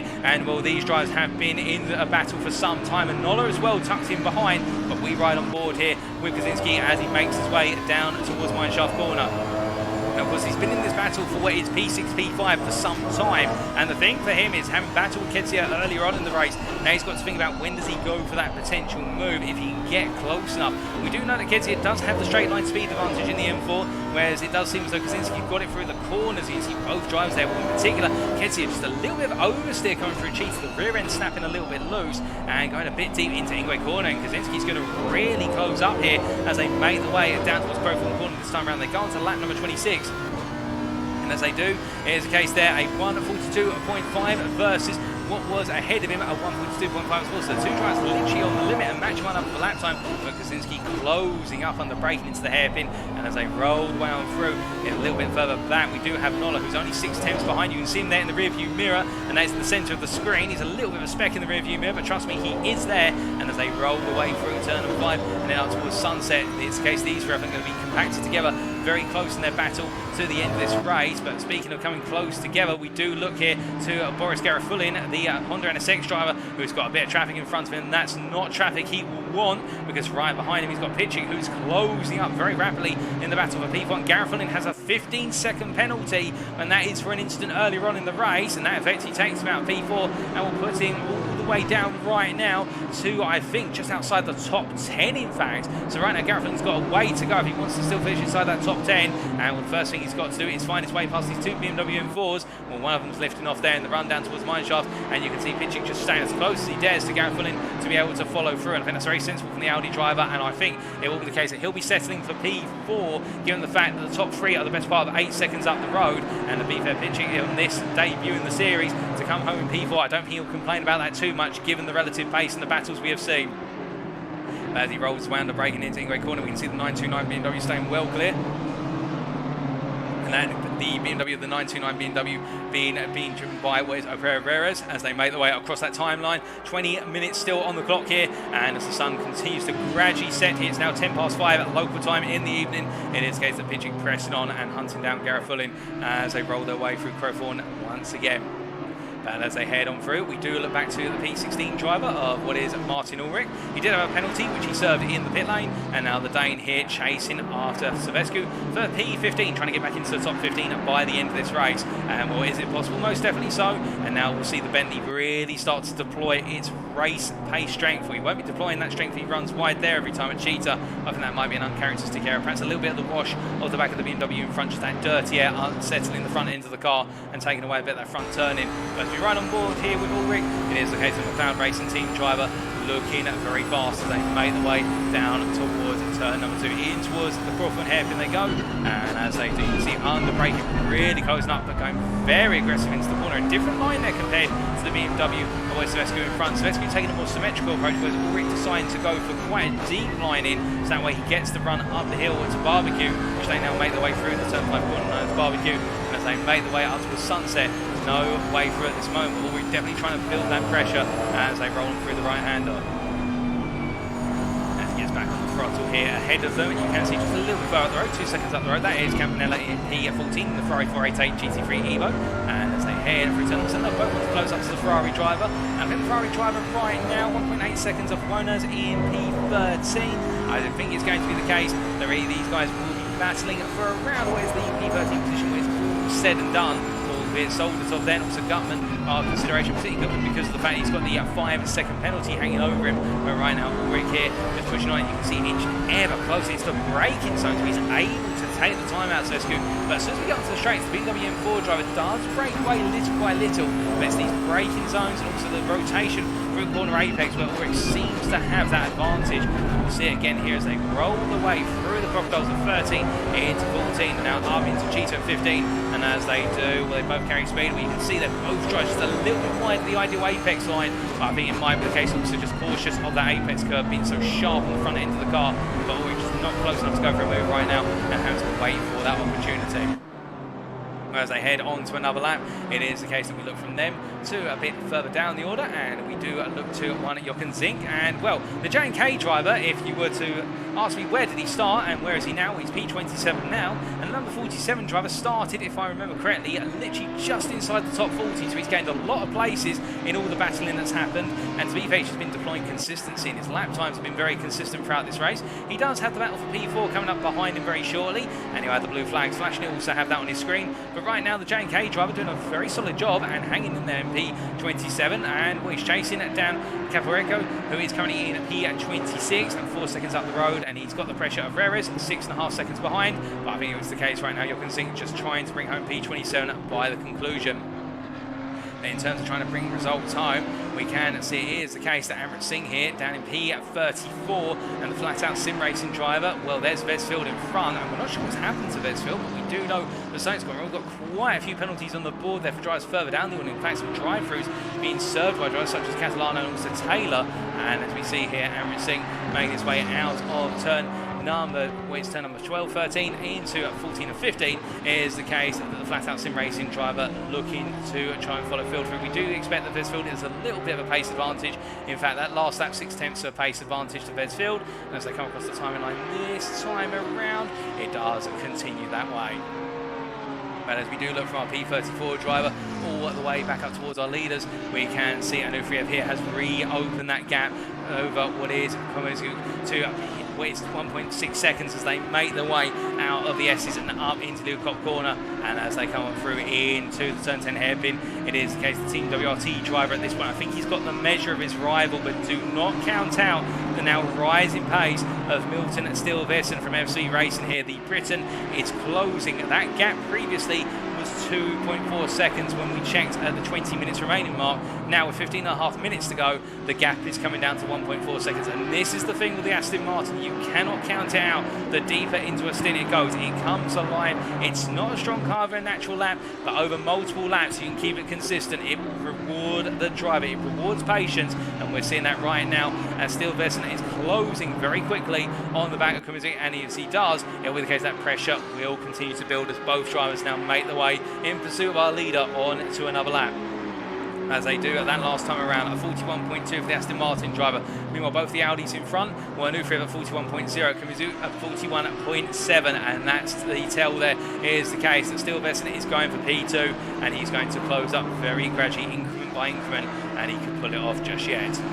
But meanwhile, with all this happening, we do look a little bit further down the order, and we look down to our P7 driver here of Forks, that's Jonas Forks from Wii Sports here, and he's still chasing after Kezia, and I believe, unless I'm very much mistaken, we have had a driver fall out of this battle. I'm not 100% sure who. I swear it's the case we've had a couple of chops and changes since we last took a look at this. What I can see is it is the case that Kaczynski has moved up to P8. He's now got Nola behind him, and that's the McLaren driver there, the Phenom McLaren, as they make their way in towards Sunset Corner. And we look back from the Polish drivers, Audi R8 LMS Evo 2, and well, you can see Nola here closing up as much as he dares as they roll away for the left-hander. Just behind them, you've also got Svirkov in P10, and as they all head up now towards the S's and roll on through, it's going to be the story of the direction changes, and we do know that the Audi and the McLaren both very strong with regards to direction change circuits, and Kyalami being one all about direction changes and sweeps. It is the case that right now Nola closing up. Can we see the difference between the three of them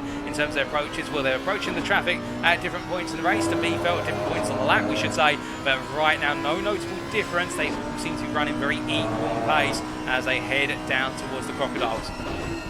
As they come under that braking this time, you can see it is the case whereby I think there might be a little bit of brake work being put in there by Nola just to protect the brakes on that McLaren 720S. Went a little bit deeper into the corner compared to the Audi in front and behind him, and so definitely closing up now as the time is wearing down. 13 minutes to go, and well, Nola goes a bit wide. The understeers wide out the hairpin, and as they come out of Ingwe then head down onto another lap, will we see a potential move?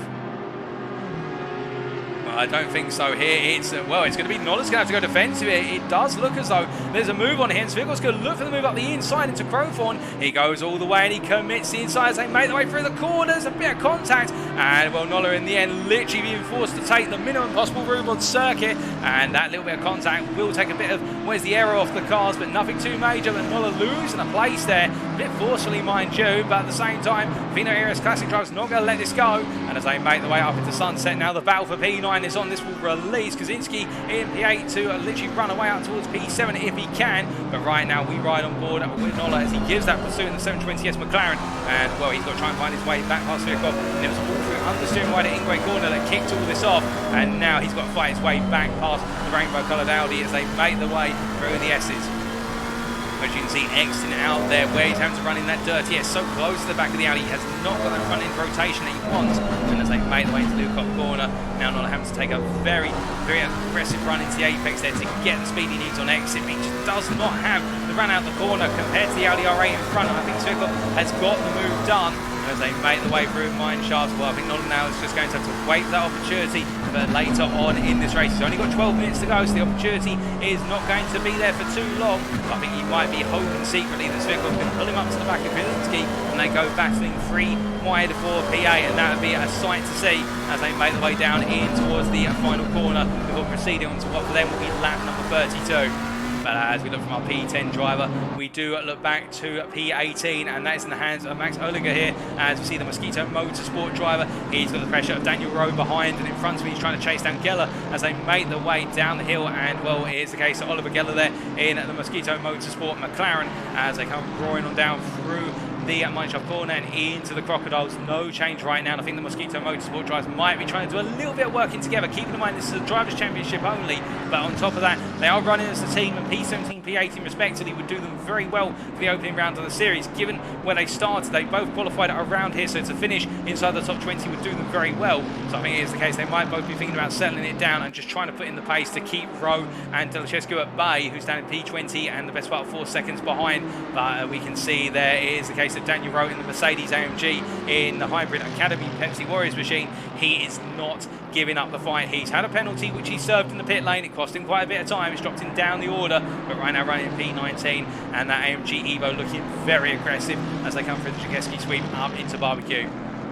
As they roll the way through the barbecue corner, turn number 5, you can see in fact it's the McLaren in front of Geller, who's really been reeled in by both his teammate and also Rowan as they head down towards what is the sunset corner here. Well, I think that McLaren is struggling, and Rowe right now could be an opportunity. Perhaps Geller and Oliger are starting to prepare a position swap here to avoid battling one another too hard. We'll wait and see whether it's going to be teamwork or whether it's the case that the teammates are going to fight one another. But the M4 of Oliger is looking very fast as they come through the S's, and that McLaren is looking stationary by comparison. I can assure you though, the Mosquito Motorsport driver is pushing hard, but meanwhile just up the road, that's Martin Ulrich looking for a move on Wojciechowski for P15 as they roll their way through Leucott and down towards Mineshaft they go.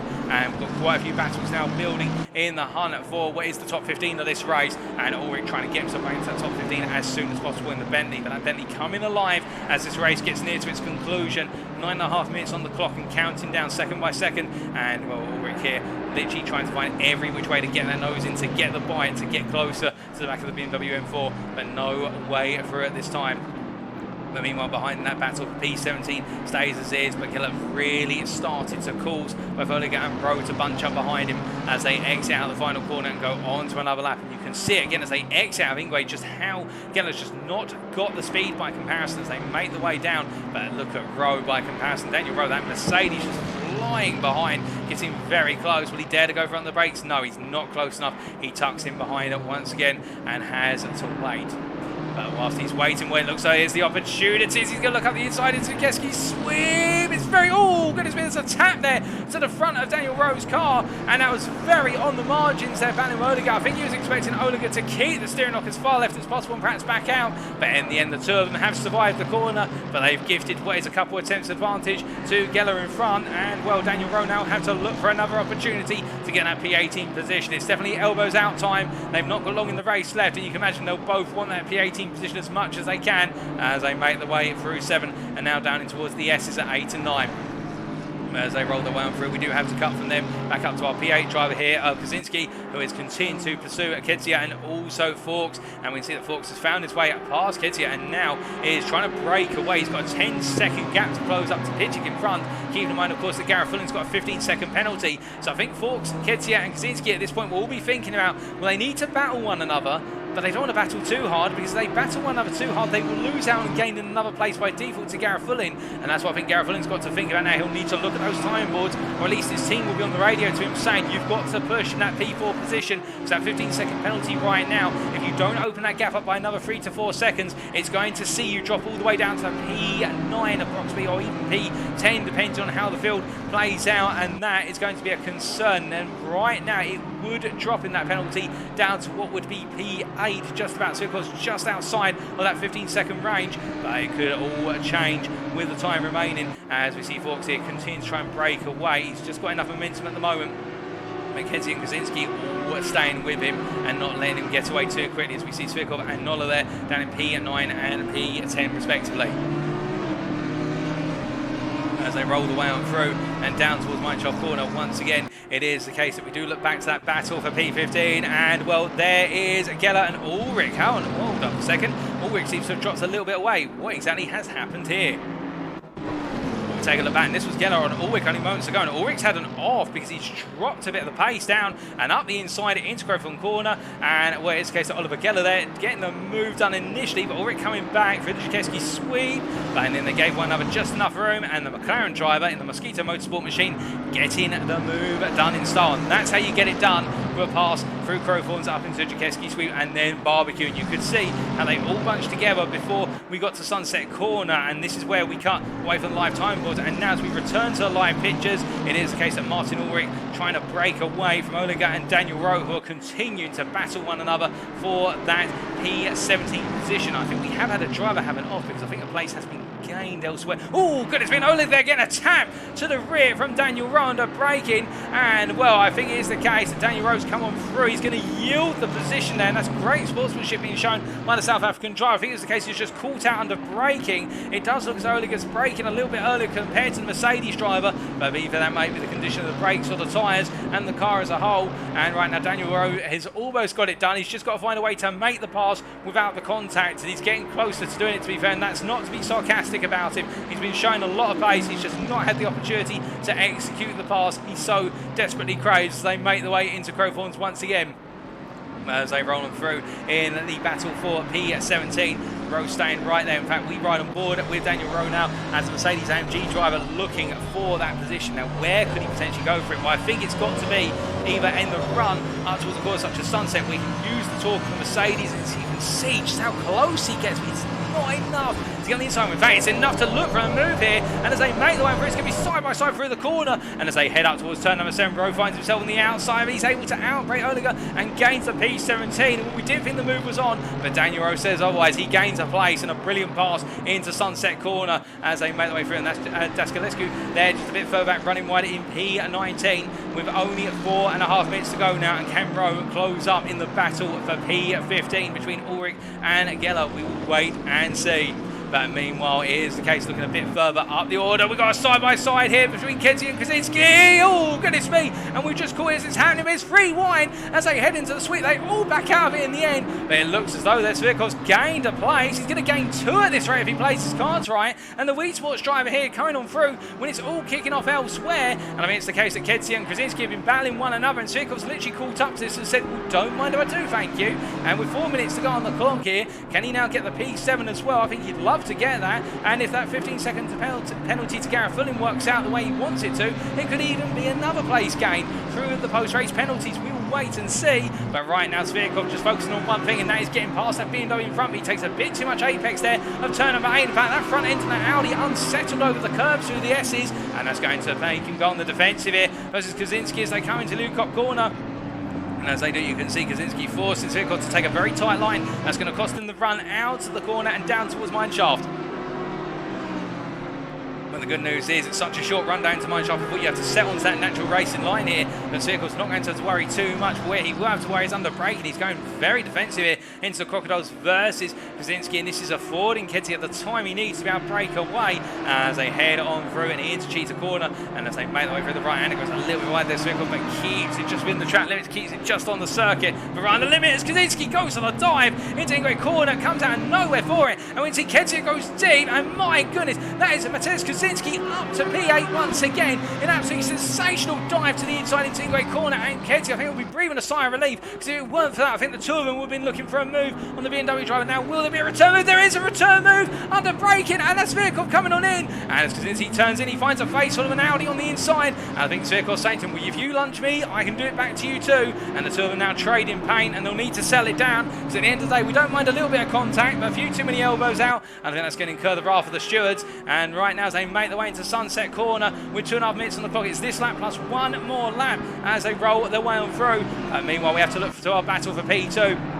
Because whilst our race leader is 3.1 seconds clear of Wes Kamuziuk as they make their way down out to Lukop corner in towards Mineshaft, the Benzino driver here has got the pressure of Milton Stilverson, who right now in P3 is bringing that Aston Martin to life and trying to take back his starting position of P2. Can he do it with not long on the clock to go? As they roll their way through Cheetah, we ride on board here with the Aston Martin driver looking from his dashboard, and as they come through turn number 15, you can see that the Ukrainian's got a bit wide, and the MSV Racing driver closing up under brake. He gets very close. My goodness, you don't want to get any closer than that, surely, as they make their way out to the final corner. And I think there may be time just for one more lap after the one they go on to. Now it's going to be very close to one extra lap. We'll wait and see, but you can see Stilverson here literally all over the back of the Ukrainian drivers. They make their way to the braking zone for Crawford, but he's not able to get close enough. Instead, he's going to focus on his corner exit, try and use the turbo of the engine in the V8 Vantage. That Mercedes engine, of course, with the turbo added to the V8 engine. And as they make their way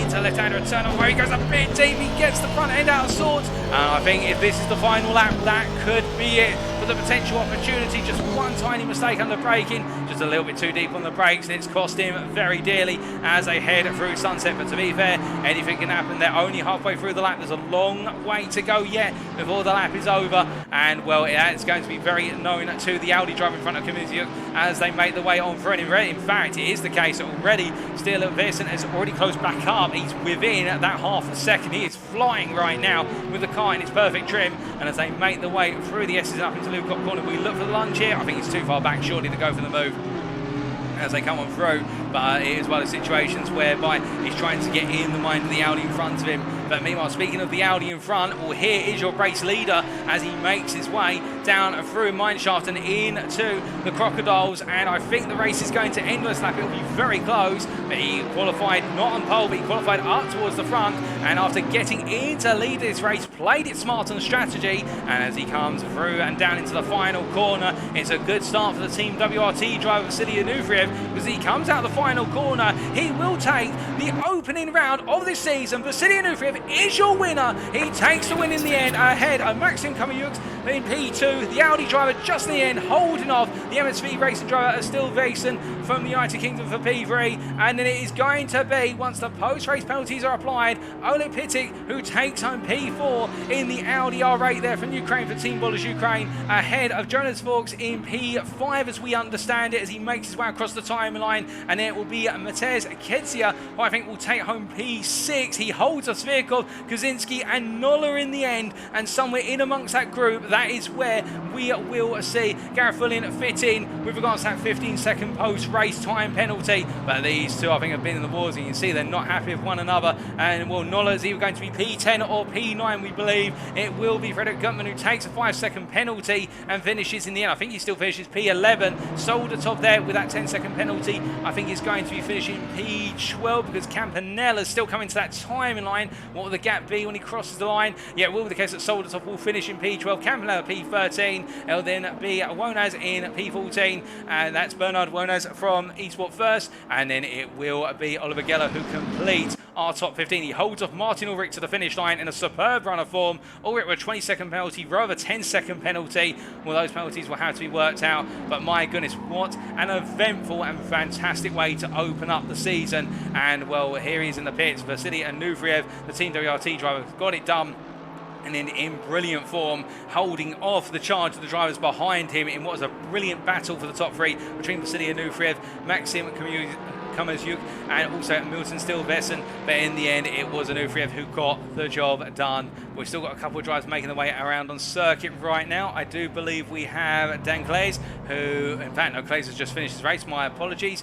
We do also have, I think it's Mullard out on circuit. Yep, coming to the line. That is Ben Muller for Alpha Simsport Racing. He'll finish P32 and Yatir at P36. But that's it, ladies and gentlemen, in terms of the race. But don't go anywhere. We're not quite done just yet. We'll be coming back very shortly for post-race interviews. You won't want to miss them. We're back in about 4 to 5 minutes.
Alrighty, ladies and gentlemen, we are back, but I'm sorry to announce we have not been able to grab the time of any of our drivers for the purposes of post race interviews. Unfortunately, it would seem that our drivers, our three podium finishers in particular, have all decided to head off the circuit and head away from the track and start making their way towards our second venue already, or at least are deciding to take a break before they start making their way to the second venue. I think it is the case that they have all been a bit exhausted by a very intense race, but indeed it was the case. Our top three are Vasily Anufriev, Maxim Komityuk, and Milton Steele-Versen, all having a very intense race from start to finish and deserved podium finishers, and well done to Anufriev in particular for bringing home the season opening win out of our 7 rounds.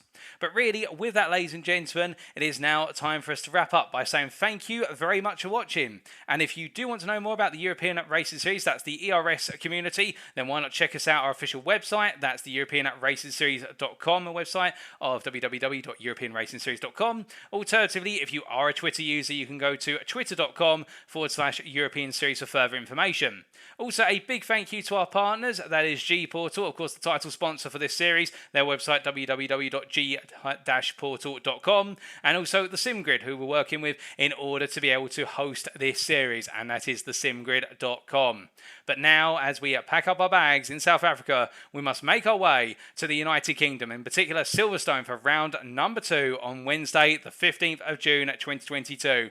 It'll be the case that we'll be going racing at a very fast and furious, high downforce British circuit, and well, it won't be me in the commentary booth, but there will be another live broadcast. But until then, that's all we've got time for now, and we'll see how the series continues in a week's time. So from all of us here at the European Racing Series, thank you very much for tuning in. I've been your host and commentator, Paul TX141 Walsh, also known as Britain of Spit, and until next time, remember to stay safe, stay well, stay smiling, but most importantly, remember to stay on track. Good night.